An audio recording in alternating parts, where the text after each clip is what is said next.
अस्सलाम वालेकुम स्टूडेंट्स, कैसे हैं आप सब। मैं ताहा पोपाटिया आप लोगों का इंस्ट्रक्टर इंट्रोडक्शन टू अकाउंटिंग के कोर्स के साथ।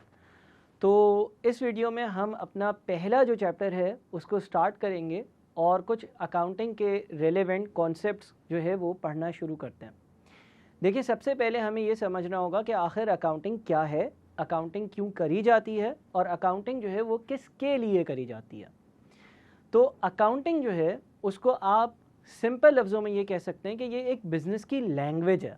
जिस तरह से हर चीज़ की कम्युनिकेशन के लिए कोई एक पर्टिकुलर लैंग्वेज होती है, जिस तरह से मैं अगर आपसे बात करने के लिए, कम्युनिकेट करने के लिए उर्दू में बात कर रहा हूँ, एक लैंग्वेज का इस्तेमाल कर रहा हूँ, इसी तरह से एक बिज़नेस अपने यूज़र्स के साथ अकाउंटिंग के ज़रिए कम्युनिकेट करता है। अच्छा, इसके लिए हमें ये मालूम करना पड़ेगा कि आखिर बिज़नेस क्या होता है, बिज़नेस का मोटिव क्या होता है और कितनी तरह के बिज़नेसेस होते हैं। देखिए, जब हम बिज़नेसेस की बात करते हैं तो बेसिक मैं अभी आपको कुछ तरह के बिज़नेसेस इंट्रोड्यूस करवा देता हूँ, जिसकी डिटेल हम वक्त के साथ साथ देखेंगे अपने आने वाले चैप्टर्स में और इसी चैप्टर के मज़ीद लेसन्स में भी। बिज़नेस की 3 टाइप्स होती हैं। वो 3 टाइप्स क्या हैं? नंबर 1, एक बिज़नेस वो हो सकता है जो ट्रेडिंग करता हो। जी हाँ, एक बिज़नेस वो होता है जो ट्रेडिंग करता हो। ट्रेडिंग का मतलब ये है कि वो ख़रीद और फ़रोख्त करता हो, बाइंग एंड सेलिंग करता हो। यानी कि वो ख़ुद कोई चीज़ मैन्युफैक्चर नहीं करे, वो ख़ुद कोई चीज़ ना बनाए, वो ख़ुद कोई चीज़ प्रोड्यूस ना करे, बल्कि वो एक बिज़नेस से कोई चीज़ ख़रीदे और फिर वो इंडिविजुअल्स को या दूसरे बिज़नेसेस को वो चीज़ बेचे। मिसाल के तौर पर आपके घर के करीब कोई भी अगर कोई रिटेल आउटलेट की अगर हम बात कर लें, तो वो रिटेल आउटलेट जो है, लेट से आपके घर के करीब कोई जनरल स्टोर है, तो वो बनी बनाई प्रोडक्ट्स परचेज़ करते हैं और वो बनी बनाई प्रोडक्ट्स जो है वो कंज्यूमर्स को सेल करते हैं। दूसरी तरह का जो बिज़नेस है वो कहलाता है मैन्युफैक्चरिंग बिज़नेस। इस मैन्युफैक्चरिंग बिज़नेस में ऐसा होता है कि जो कंपनी होती है, जो बिज़नेस होता है, जो इदारा होता है, जो ऑर्गेनाइजेशन होती है, वो चीज़ें खुद मैन्युफैक्चर करती हैं, खुद से बनाती हैं।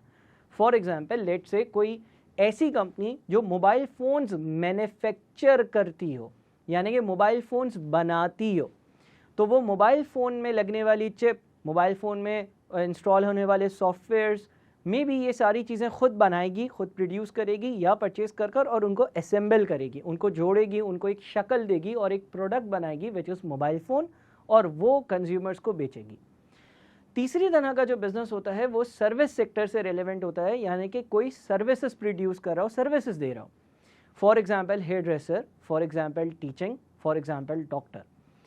तो ये वो 3 टाइप्स है बिज़नेसेस की जो मेनली हम अपने इर्द गिर्द देखते हैं। जो मेन टाइप्स हैं मैं उनको वापस से समराइज़ करूं। ट्रेडिंग बिज़नेस हो सकता है, मैन्युफैक्चरिंग बिज़नेस हो सकता है, या कोई सर्विस देने वाला बिज़नेस, सर्विस ऑर्गेनाइजेशन हो सकती है। अब ये जितने भी इदारे हैं, जितने भी बिज़नेसेस हैं, जितनी भी तरह के हमारे इर्द गिर्द बिज़नेसेस नज़र आते हैं, उनके प्रॉफिट्स अपने शेयर होल्डर्स से कम्युनिकेट करने के लिए उनको एक ज़बान की ज़रूरत होती है, और वो ज़बान अकाउंटिंग की ज़बान है। अकाउंटिंग की ज़बान के ज़रिए एक बिज़नेस ये बताता है कि जनाब, पूरे साल ट्रेडिंग कर, पूरे साल मैन्युफैक्चरिंग कर या पूरे साल सर्विसेज प्रोवाइड कर हमने अपने इन्वेस्टर्स को, यानी कि जिन्होंने हमारी कंपनी में पैसा इन्वेस्ट करा था, उनको हमने कितना नफ़ा, कितना फ़ायदा, कितना मुनाफा, कितना प्रॉफिट कमा कर दिया। हमने पूरे साल में कितनी चीज़ें बेची और जो चीज़ें बेची उनसे हमें कितना पैसा मिला, हमारे ख़र्चे कितने थे, साल के आखिर में हमारे पास कितने असासे हैं, कितने एसेट्स हैं, कितनी रिसोर्सेज हैं, और वो जो एसेट्स हैं, यानी कि जो चीज़ें मैं इस्तेमाल कर रहा हूँ बिज़नेस में, वो उसके पैसे किसने दिए थे, क्या वो हमने किसी से उधार लिए थे या बिज़नेस के ओनर्स ने उसमें इन्वेस्ट किए थे। अब यहाँ तक जो मैंने आप लोगों के साथ बात करी, इसमें मैंने बहुत सारी टर्म्स का इस्तेमाल करा। मिसाल के तौर पर एसेट्स, मिसाल के तौर पर शेयर होल्डर्स, मिसाल के तौर पर इन्वेस्टर्स। इन टर्म्स को हम एक एक कर ब्रेक कर और इसको स्टडी करेंगे डिटेल में, और फिर हम इस अकाउंटिंग की ज़बान में मज़ीद एंटर होकर और इसको एक्सप्लोर करेंगे और अकाउंटिंग की दुनिया को देखेंगे। ये याद रहे कि अगर आप चार्टर्ड अकाउंटेंसी कर रहे हैं, अगर आप कोई भी प्रोफेशनल क्वालिफ़िकेशन कर रहे हैं, अगर आप कॉमर्स की फील्ड से लिंक्ड स्टूडेंट हैं, कॉमर्स की फील्ड से रिलेटेड स्टूडेंट हैं, तो आपकी अकाउंटिंग की ग्रिप बहुत अच्छी होनी चाहिए। लिहाजा हर लेक्चर और हर बात को अच्छे से तवज्जो से सुनकर आपने अपने पास नोट करना है, लिखना है। हाँ, कुछ बातें ऐसी हो सकती हैं कि जो शायद आपको ऑन स्पॉट और उसी वक्त समझ ना आए, लेकिन वक्त के साथ ज़रूर समझ आएंगी। कुछ टाइम गैप हो सकता है, किसी का लर्निंग कर्व यानी कि सीखने का तरीका तेज़ और किसी का सीखने का तरीका आहिस्ता हो सकता है। बहरहाल इस लेसन में मैंने आपको बिज़नेस की कुछ टाइप्स को इंट्रोड्यूस करवाया और अकाउंटिंग को इंट्रोड्यूस करवाया कि अकाउंटिंग एक बिज़नेस की ज़बान होती है। अब हम अगले लेसन में कुछ इसकी मज़ीद डिटेल्स पर जाते हैं। Thank you so much.